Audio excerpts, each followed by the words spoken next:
এবার ফ্রান্স ও জাপানে করোনার নতুন ধরন, বাংলাদেশে 24 ঘন্টায় আরও 30 জনের মৃত্যু। ডিজিটাল প্রযুক্তি এখন স্বাধীনতা বিরোধীদের হাতিয়ার বলছেন বিশেষজ্ঞরা, অপপ্রচার রোধে সজাগ থাকার আহ্বান। পদ্মা সেতুর খরচ 5 বছরে তুলে আনার পরিকল্পনা, টোল নির্ধারণে কাজ করছে কমিটি।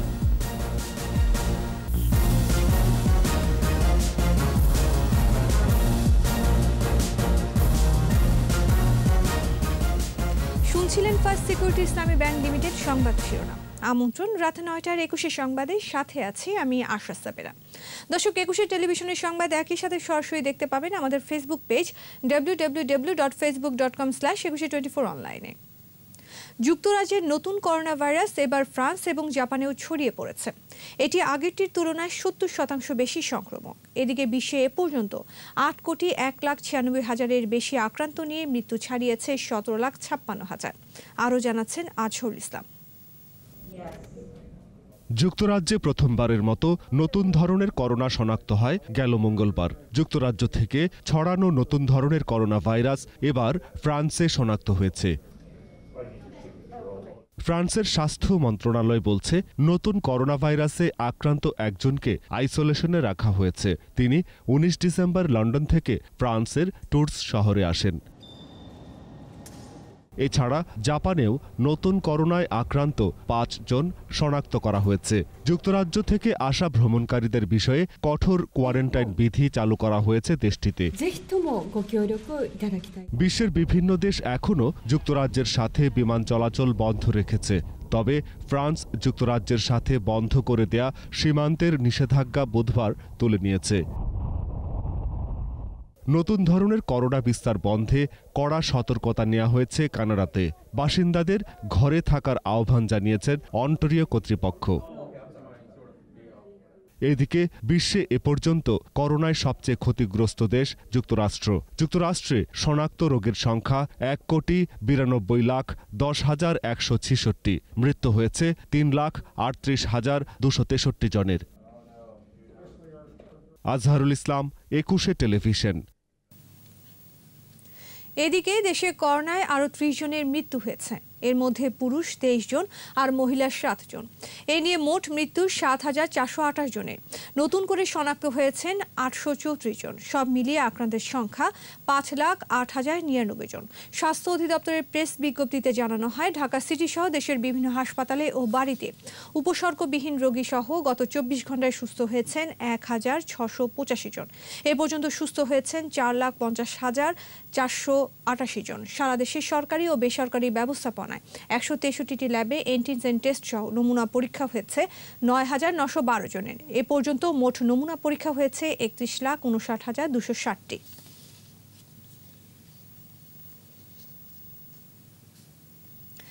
ডিজিটাল প্রযুক্তি এখন স্বাধীনতা বিরোধীদের অপপ্রচারের অন্যতম হাতিয়ার। তাদেরকে প্রতিহত করে নিরাপদ সাইবার স্পেস গড়ে তোলা হবে, এগিয়ে যাবে বাংলাদেশ। আইসিটি বিভাগ আয়োজিত জাতির পিতার স্বপ্নের সোনার বাংলা বিনির্মাণে মুক্তিযুদ্ধের চেতনা ধারণ ও ডিজিটাল প্রযুক্তির সর্বোত্তম ব্যবহার শীর্ষক ভার্চুয়াল আলোচনায় এসব কথা জানান আলোচকরা। মেহেদি হাসানের রিপোর্ট। স্বাধীনতার পরই দেশ পুনর্গঠনে আত্মনিয়োগ করেন বঙ্গবন্ধু, যেখানে মানুষের অন্ন, বস্ত্র, বাসস্থান নিশ্চিত করার পাশাপাশি জনগণের সাথে সরকারের সংযোগ স্থাপনে প্রযুক্তির ব্যবহারকেও গুরুত্ব দিয়েছিলেন তিনি। বেতবুনিয়া ভূ-উপগ্রহ কেন্দ্র, রেডিও, টিভিকে মানুষের জন্য সহজলভ্য করার পাশাপাশি বাংলাদেশকে সরাসরি সংযুক্ত করেছিলেন বহির্বিশ্বের সাথে। তারই ধারাবাহিকতায় 1996 সালে রাষ্ট্র পরিচালনার দায়িত্ব পাওয়ার পর মোবাইল ফোন প্রযুক্তিকে সহজলভ্য করেছিলেন বঙ্গবন্ধু কন্যা শেখ হাসিনা, যার ফলে আজ ঘরে ঘরে পৌঁছে গেছে মোবাইল ফোন ও ইন্টারনেট সেবা। এই প্রযুক্তির অপব্যবহারও কম হচ্ছে না। ডিজিটাল মাধ্যমে অপপ্রচার রোধ, আইসিটি বিদ্যায় সুরক্ষিত করতে হবে জনগণকে। আজকের এই বাংলাদেশে কত নিরীহ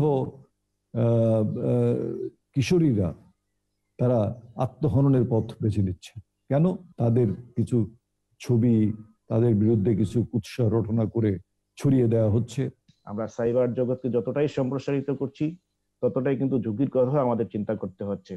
এই সাইবার জগতের এই ঝুঁকি বাঁচাতে, ঝুঁকি মোকাবেলা করতেই আমাদের সাইবার ডিজিটাল সিকিউরিটি এজেন্সি মাননীয় প্রধানমন্ত্রী করেছেন। আইসিটি প্রতিমন্ত্রী বলছেন, ডিজিটাল বাংলাদেশ উদ্যোগকে একসময় অসম্ভব বলেছিল স্বাধীনতা বিরোধী শক্তি। শেখ হাসিনার নেতৃত্বে তাজ বাস্তব। এখন সেই ডিজিটাল প্ল্যাটফর্ম ব্যবহার করেই চলছে নানা অপপ্রচার। বঙ্গবন্ধুর স্বপ্নের সোনার বাংলা বাস্তবায়ন করতে চাইলে তাদেরকে প্রতিহত করতে হবে। ধর্ম নিয়ে আবারও দেশের মধ্যে একটা উস্কানি দিয়ে বিশৃঙ্খলা সৃষ্টি করার চেষ্টা করছেন। আমরা যদি নিজেরা উপলব্ধি না করি তাহলে কিন্তু এই অপব্যাখ্যা এবং অপপ্রচারের শিকার হয়ে বাংলাদেশের অর্থনীতি, বাংলাদেশের সমাজনীতি ক্ষতিগ্রস্ত হতে পারে। করোনা সংক্রমণের ৬৬ দিন টানা লকডাউন ছিল। ডিজিটাইজেশনের কারণে সেই সময় সরকারের কোনো কাজ থেমে ছিল না বলেও জানান আইসিটি প্রতিমন্ত্রী। সেই সেবাটা তাৎক্ষণিকভাবে আমাদের দিতে হবে। মেহেদী হাসান, ২১ টেলিভিশন, ঢাকা। ২০২১ সালে মুক্তি পাচ্ছে দেশের প্রথম ফিচার লেন্থ অ্যানিমেশন চলচ্চিত্র মুজিব আমার পিতা। আইসিটি ডিভিশনের অর্থায়নে নির্মিত হচ্ছে সিনেমাটি। নির্মাণের অগ্রগতি পরিদর্শন শেষে এ তথ্য জানান আইসিটি প্রতিমন্ত্রী জুনায়েদ আহমেদ পলক। আশা প্রকাশ করেন দর্শক নন্দিত হবে এই অ্যানিমেশন ফিল্ম। দীপু শিকদারের রিপোর্ট। প্রধানমন্ত্রী শেখ হাসিনা রচিত শেখ মুজিব আমার পিতা অবলম্বনে দেশের প্রথম দীর্ঘ অ্যানিমেশন সিনেমা নির্মিত হচ্ছে আইসিটি ডিভিশনের অর্থায়নে। লকডাউনের কারণে ছবি নির্মাণ সময় কিছুটা বেশি লাগছে। চারুকলা বেসিস লোকজন বেসিক্যালি লাগে এবং আমাদের চারুকলার অনেক শিল্পীরা একসাথে এনগেজ হচ্ছে। এখানে যেটা করতে হয় ড্রয়িং করতে হয় এবং আমাদের ডিজিটাল প্রযুক্তি এবং হচ্ছে ম্যানুয়াল ড্রয়িং যে প্রযুক্তি, এই দুটাকে ব্লেন্ড করে বেসিক্যালি আমাদের কাজটা হচ্ছে। সিনেমা নির্মাণ কাজের অগ্রগতি দেখে সন্তুষ্ট প্রতিমন্ত্রী জুনায়েদ আহমেদ পলক।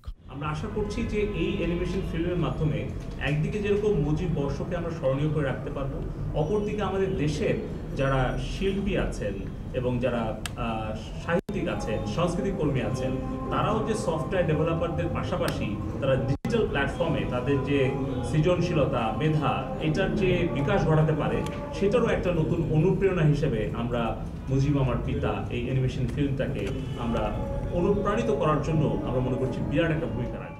চলচ্চিত্রটি নির্মাণ করছে 2D অ্যানিমেশন নির্মাণকারী প্রতিষ্ঠান প্রোল্যান্সার স্টুডিও। আশা করছি ২১ সালের কোনো একটা সময়ে আমরা এই অ্যানিমেশন ফিল্মটা আমরা রিলিজ করতে পারব।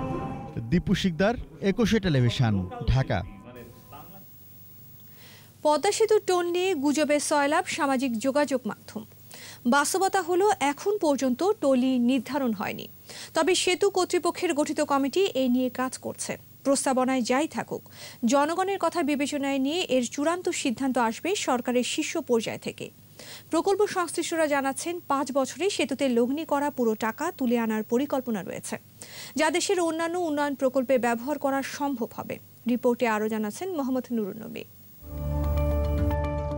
স্বপ্নের পদ্মা সেতুতে সব মিলিয়ে খরচ হয়েছে ৩০,১৯৩ কোটি টাকা।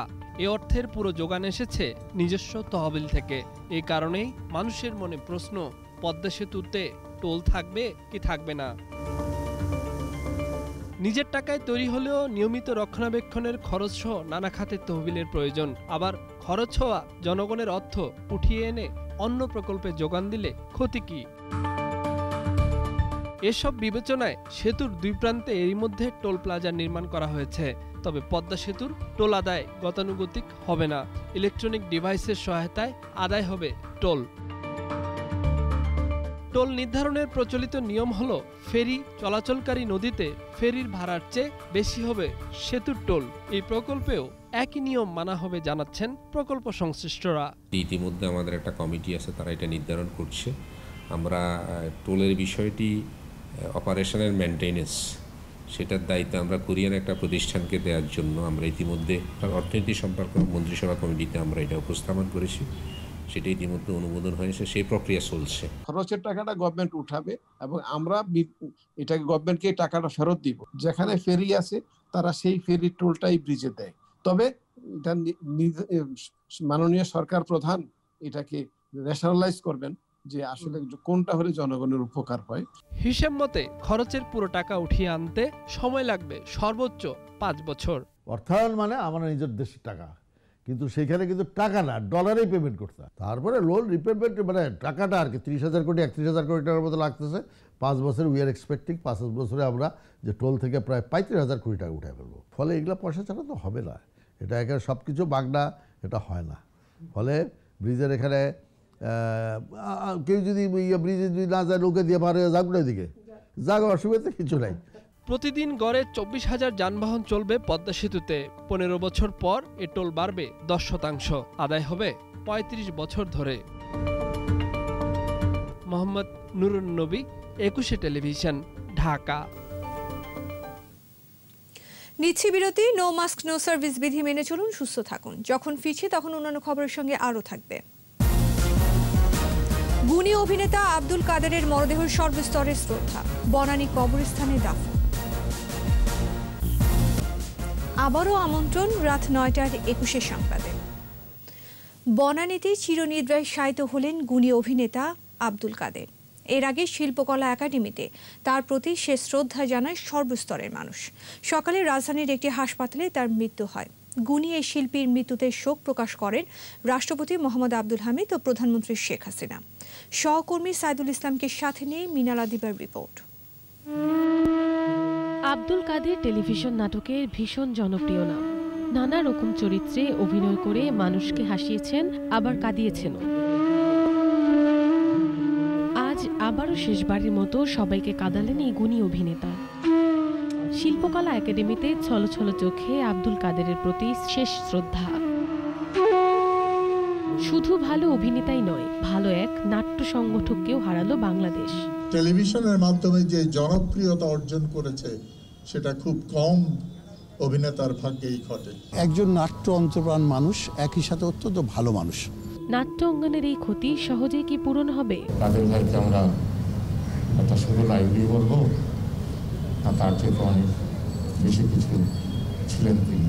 এমন মেধাবী অভিনেতাকে থিয়েটার সারা জীবন স্মরণ রাখবে। নাতনিকে নিয়ে সময় কাটতো আব্দুল কাদেরের। ভীষণ শূন্যতা, যেন কোথাও কেউ নেই।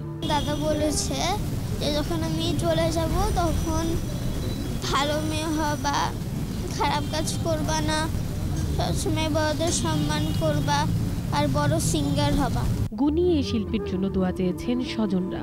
আমি তো বাংলাদেশে যেতে পারবো, সবাইকে এক নজর দেখতে পাবো, সেটা হয়ে উঠলো না। ওনার জন্য সবাই দোয়া করবেন, আল্লাহ যেন তাকে বেহেশতে নসিব করেন। শ্রদ্ধা নিবেদন শেষে বনানীতে শেষ শয়ান। ঢাকা বিশ্ববিদ্যালয় থেকে নাটকের হাতেখড়ি।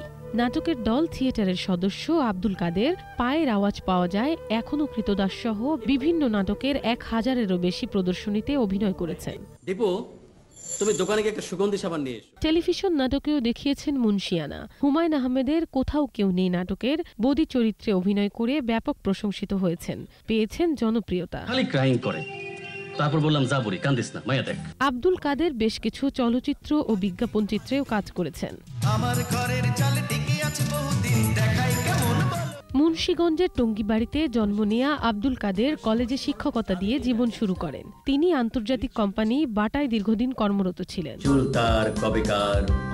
মিনালা দিবা, ২১ টেলিভিশন, ঢাকা। হেফাজতে ইসলামের সাবেক আমির আল্লামা শাহ আহমদ শফি হত্যা মামলার বাদীসহ মরহুমের পরিবারকে প্রাণনাশের হুমকি দেয়া হচ্ছে। চট্টগ্রাম প্রেস ক্লাবের সংবাদ সম্মেলনে এই অভিযোগ করেছেন মামলার বাদী ও আল্লামা শফির জামাতা মঈনুদ্দিন। তিনি বলেন, হত্যা মামলা দায়ের হওয়ার পর তাকে ও তার ভাগ্নেদের প্রাণনাশের হুমকি দেয়া হচ্ছে। এই জন্য তিনি হেফাজতের বর্তমান আমির জুনায়েদ বাবুনগরীর অনুসারীদের দায়ী করেন। 18 সেপ্টেম্বর মারা যান আল্লামা শফি। 3 মাস পর 17 ডিসেম্বর চট্টগ্রামের আদালতে মামলা করেন তার শ্যালক মঈনুদ্দিন। আদালতে দায়ের হওয়া নালিশি মামলাটি তদন্ত করছে police bureau of investigation, PBI.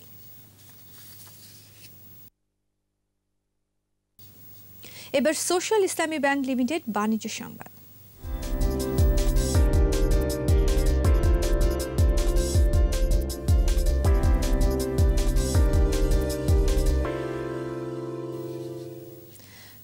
যুক্তরাজ্য ও ইউরোপীয় ইউনিয়নের মধ্যে ব্রেক্সিট পরবর্তী বাণিজ্য চুক্তির পূর্ণ বিবরণী প্রকাশ হয়েছে। আগামী বুধবার ব্রিটিশ পার্লামেন্টের হাউস অব কমন্সে 1250 পৃষ্ঠার বেশি ওই চুক্তির ওপর ভোটাভুটি হবে।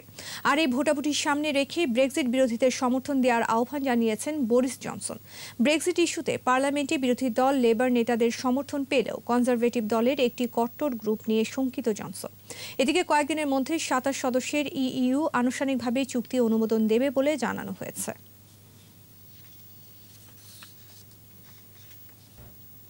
মুজিববর্ষ উপলক্ষে দুস্থদের মাঝে শীত বস্ত্র বিতরণ করেছে ঢাকা উত্তর আওয়ামী লীগ।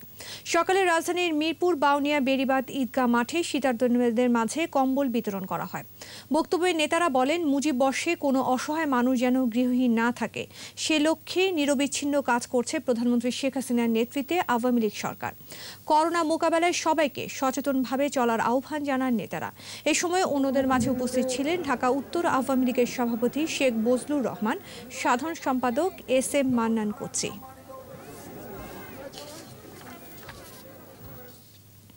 আর এরই সাথে শেষ করছি রাত 9টার 21 সংবাদ। যাবার আগে ফার্স্ট সিকিউরিটি ইসলামী ব্যাংক লিমিটেড সংবাদ শিরোনামগুলো আরও একবার।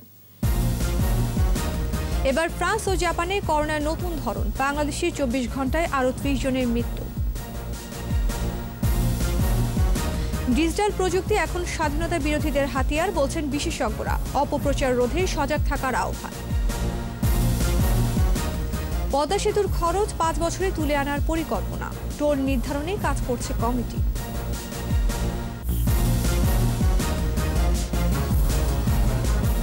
সর্বশেষ খবর জানতে ডায়াল করুন 2021 নম্বরে আর ভিজিট করুন 21-tv.com এই ওয়েবসাইটে। এছাড়া ফেসবুকে লগ ইন করতে পারেন facebook.com/2124 অনলাইনে। পরের সংবাদ রাত 11টায় দেখার আমন্ত্রণ রইল।